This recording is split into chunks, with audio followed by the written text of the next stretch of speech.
Welcome to the Morning Walk with Murty Digital Stroll. Imagine for a second walking into the rural village of Architect, standing right there in the main square and just handing out 100 brand new laptops to the local women. Right, just giving them away. Yeah, exactly. But now, imagine trying to ensure that over the next 2 years, not a single one of those laptops is, lost or stolen or pawned, or even just accidentally destroyed by a toddler knocking it off a table. Which is, highly likely in a busy household. Oh, absolutely. It sounds like an absolute logistical nightmare, doesn't it? Well, that is the exact puzzle we are solving in today's Gurukul session. We are looking through the Digital Prism today to extract the legacy code of Project Antaryami. And just for you listening, to give you a bit of context on the specific lens I am bringing to this digital stroll, I am stepping in today as the architect of Antaryami, and I also serve as the mentor of the Antaryami VA Academy. So our mandate here goes far beyond just, handing out electronics. Which is exactly why the challenge we're unpacking today is so fascinating to me. The master plan is to equip exactly 100 ex-Sachivalayam women in Architect with laptops, right? Sure. To train them as professional virtual assistants, or VAs. Yes, exactly. And just for our listeners who might not be entirely familiar with the regional structures, ex-Sachivalayam refers to the village secretariat system in Andhra Pradesh. So these are women who already have foundational experience dealing with administration and data. Right. They know how to handle citizen services. They aren't starting from absolute zero. Exactly. But the ultimate destination for the proceeds of their VA work is what makes this project so unique. It's designed to eventually fund a local hospice. Yeah, and that long-term vision, that's really the heartbeat of the whole project. But getting from this initial training phase to a self-sustaining hospice, it requires a rural digital migration strategy that actually survives contact with reality. Right, because reality is messy. Very messy. So the core insight we have to establish immediately for you listening is that successfully launching a program like this is never about throwing technology at a problem. It is about throwing a robust system at the problem. I'm so glad you brought up the system first, because usually when people talk about rural tech initiatives, the very first instinct is to pull up a catalog. Oh, always. They want to go window shopping. Right. Start looking at hardware, arguing about processors and screen resolution and battery life. But if we do that, we're basically ignoring the massive graveyard of failed tech initiatives that came before us. The graveyard is vast, honestly, and it is almost entirely filled by projects that just completely ignored the leakage reality. So let's define that for the listener, because if our overarching mission is the hospice, our immediate day-to-day enemy on the ground is user leakage. What does that actually look like in a village like Architect? User leakage is, it's the silent killer of these deployments. We aren't just talking about blatant theft here. Leakage is this slow bleed of physical damage and non-return of devices. Like accidental stuff. Exactly. Say a charger cable fries, right? Mm-hmm. The user doesn't know how to request a replacement, so the laptop just sits in a cupboard for 6 months collecting dust. Or a device is accidentally left on a local bus. Yeah, life happens. Right. The logistical and human side of managing 100 laptops in a rural setting is a far bigger threat to the academy than any hardware limitation. You could literally distribute the most powerful machines on the planet, but if they succumb to user leakage, the project is dead in the water. I hear that. But, if you're listening to this and thinking, whoa, which is exactly what I thought at first, wait, why are we obsessing over broken chargers before we even own the laptops? Are we sort of putting the cart before the horse here? It can definitely feel that way. Yeah, because it feels a bit like buying a heavy-duty digital padlock before you even own a bicycle. It might seem premature, sure, but consider the alternative. You really have to understand the specific architectural model of the Antaryami VA Academy. We are not building a traditional computer lab here. Right, it's not a locked room. Exactly. We aren't bolting monitors to heavy wooden desks in some room where the doors are padlocked at 5 p.m. We are operating a strict lend-to-home model. Meaning the hardware literally lives out in the community. It goes home to the kitchen table every night. Precisely. And in a lend-to-home model, accountability cannot be an afterthought or some add-on feature you figure out later. It is the absolute bedrock. If you don't build that digital padlock first, the entire 15 lakh rupee investment just evaporates. Wow, 15 lakh, yeah. That's gone. You have to build the roads before you buy the sports cars, All basically. That is why this approach is so grounded. The operational system has to be designed to protect the hardware, not the other way around. That is a really crucial distinction. Yeah. The hardware only survives if the ecosystem allows it to. So keeping that protective system in mind, let's actually look at the vehicles we are putting on this road, because we do have to select an Android laptop foundation for this 2026 landscape. We do. And based on the research we've been doing, we are looking at a real hardware duel here between two highly specific machines. Yeah, the Android laptop market has really evolved. And for village trainees where, the web browser is basically the primary professional workspace, the options narrow down very quickly. Right. When I was looking at the current landscape, it feels like a two-horse race. First, we had this ultra-affordable fallback option, right? The JioBook 11, specifically the 2023 or 2024 iteration. Yes, a very popular choice. And the appeal is glaringly obvious if you're on a tight budget. It is insanely light, just 990 grams, which is a massive plus for a lend-to-home model where these women will be, carrying them around daily. Plus, it frequently drops to around 10,990 rupees during sales. I mean, that price point is incredibly seductive for NGOs. It really is. But in the other corner, we have the machine I consider the undisputed budget king for 2026. The Primebook 2 Neo. But wait, the Primebook sits in a notably higher price band, right? Yeah. Even with their dedicated NGO book pricing, you were looking at, 13 to 14,000 rupees per unit? You are, yeah. But the 2026 Neo justifies that premium by making a massive jump in its architecture. It moved to 6 gigabytes of RAM, and it utilizes the Helio G99 chip. Okay, let's break those specs down for a second for the listener, because we can't assume everyone knows what a Helio G99 actually does. Sure. For village trainees who, at the end of the day, are mostly going to be clicking around a web browser, isn't the cheaper JioBook the obvious choice? I mean, if this is a zero finance project, saving 2,000 or 3,000 rupees across 100 units is a huge amount of capital. Why pay more for processing power they might not even need? Well, on paper, you're right. The cheaper option always wins the procurement meeting. But here is where we have to extract the real legacy code of this hardware choice. We have to think about future-proofing the actual workflow. Right. We have to ask what a virtual assistant actually does in 2026. They are no longer just doing, basic data entry or offline typing. They are actively managing browser-centric AI tools. Ah, right. Yeah. We are talking about running ChatGPT or Gemini or maybe some specialized AI CRM tool simultaneously. Yes, exactly. And those AI models, even when they're accessed through a browser, they are notoriously RAM hungry. Think of RAM as the size of your physical workbench, right? The Helio G99 chip is the engine. It's highly efficient and fast enough to process the commands. But if your workbench is too small, everything just falls off. 4 gigabytes of RAM, which is what the older models or the cheaper models offer, is the absolute floor. It's just too cramped. Way too cramped. If a VA has an email tab open, a client spreadsheet, and an active AI instance running on 4 GB, the system starts swapping memory. It stutters. It freezes. And if the laptop is constantly freezing right in the middle of a work task, the trainee just loses confidence. I mean, the technology becomes a barrier. It becomes a source of friction rather than a bridge to employment. And that is the exact psychological trap we have to avoid. 6 gigabytes of RAM on the Primebook is where that multitasking experience actually becomes uniform and, frustration-free.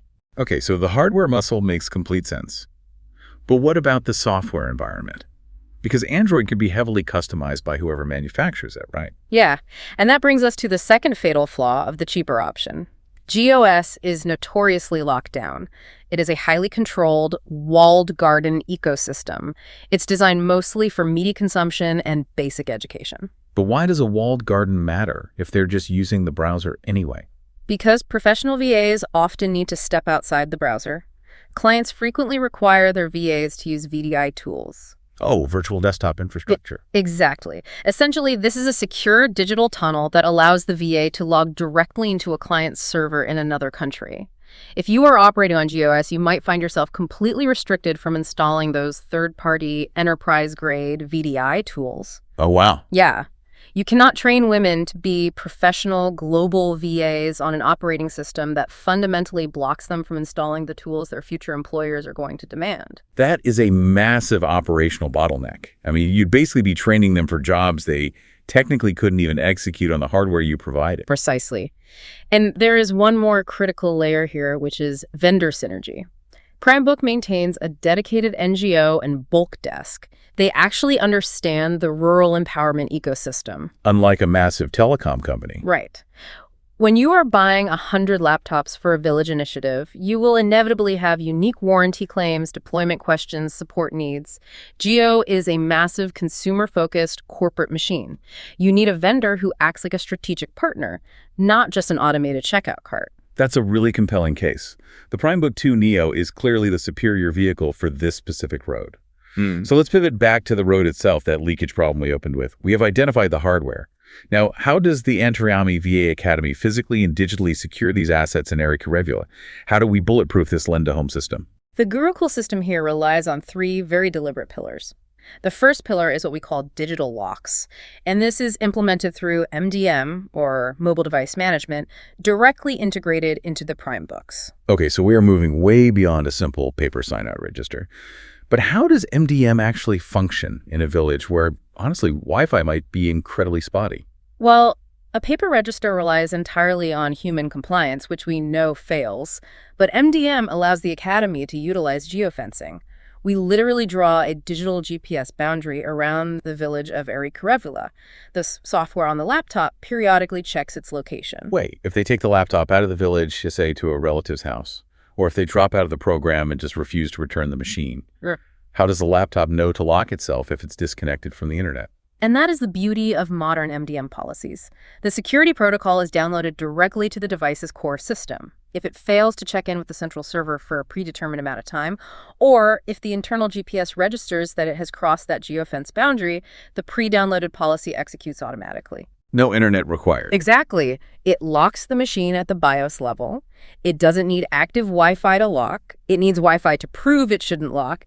It instantly turns a 15,000 rupee piece of hardware into a completely useless plastic brick the second it violates the terms of the Academy. Which completely neutralizes the incentive for theft or pawning, because the black market value just drops to absolute zero. That is ruthless, but, completely necessary.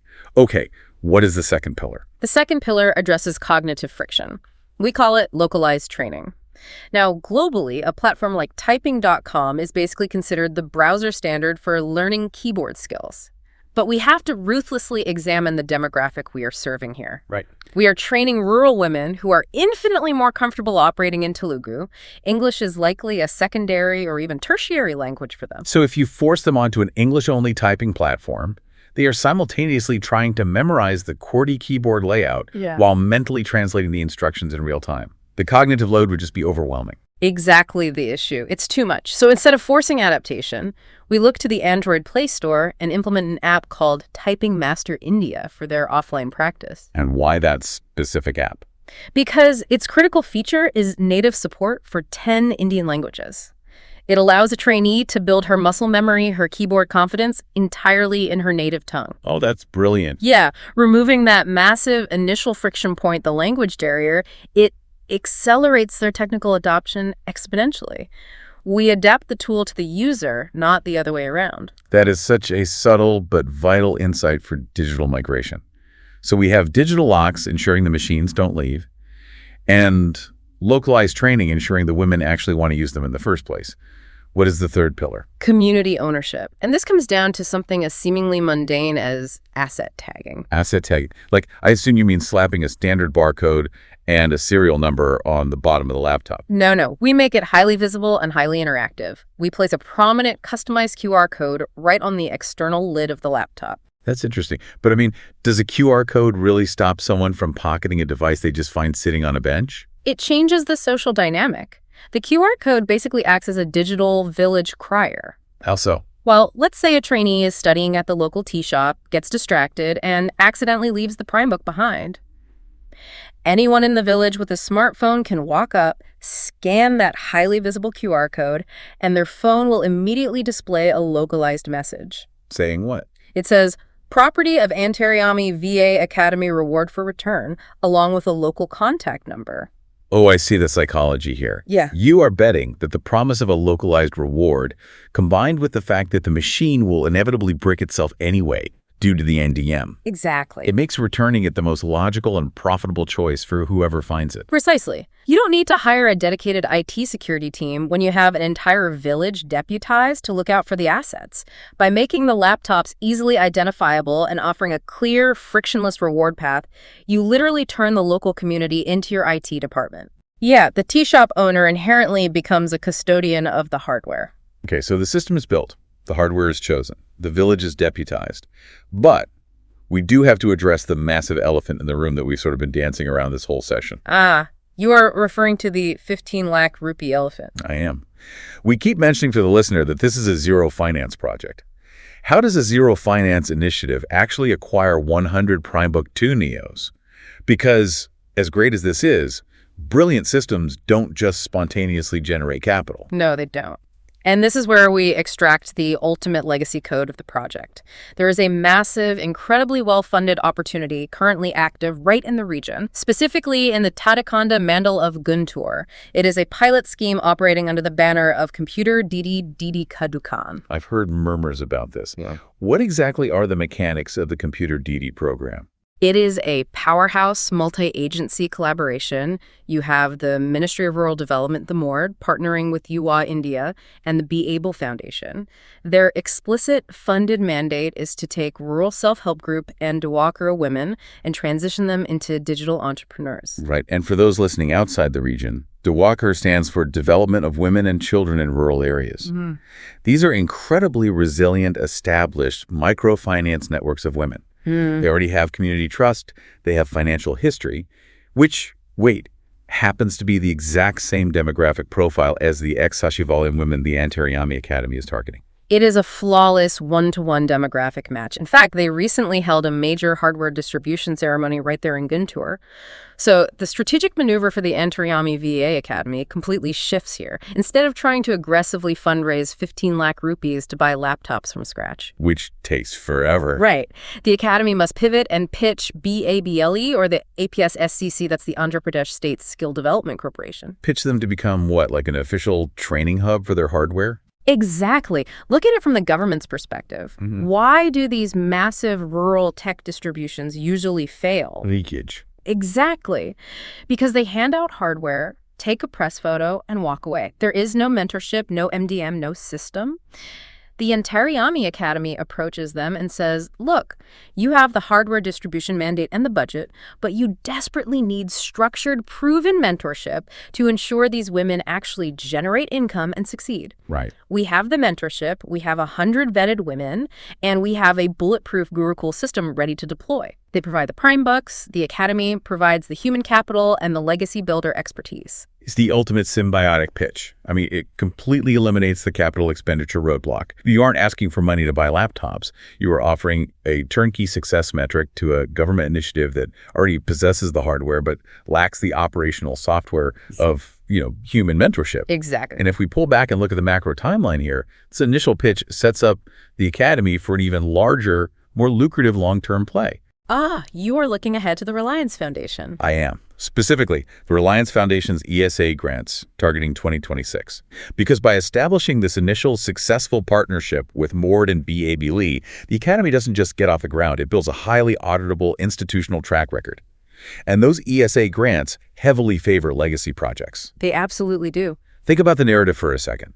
A project that mentors rural women, turning them into self-sufficient global digital professionals who then organically pool the proceeds of their labor to fund a local hospice.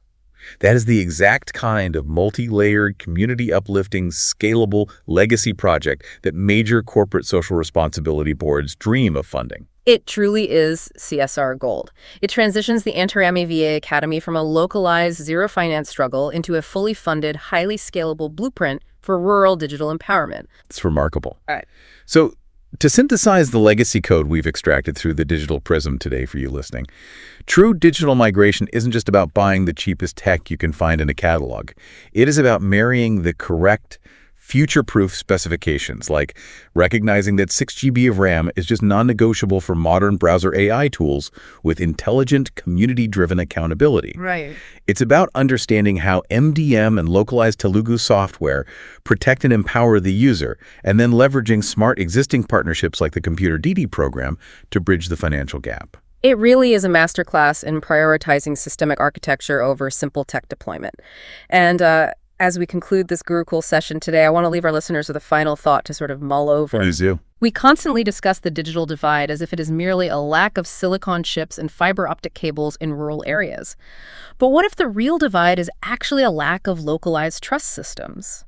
When a laptop is protected by the watchful eye of a local tea shop owner, rather than some rigid corporate IT policy, doesn't the technology actually become fundamentally more secure? That is a fascinating perspective, and it really challenges everything we assume about rural development. Thank you for joining us on this Gurukul session. We invite you to keep looking through the digital prism, keep questioning those baseline assumptions, and keep extracting the legacy code on your own digital strolls. Until next time.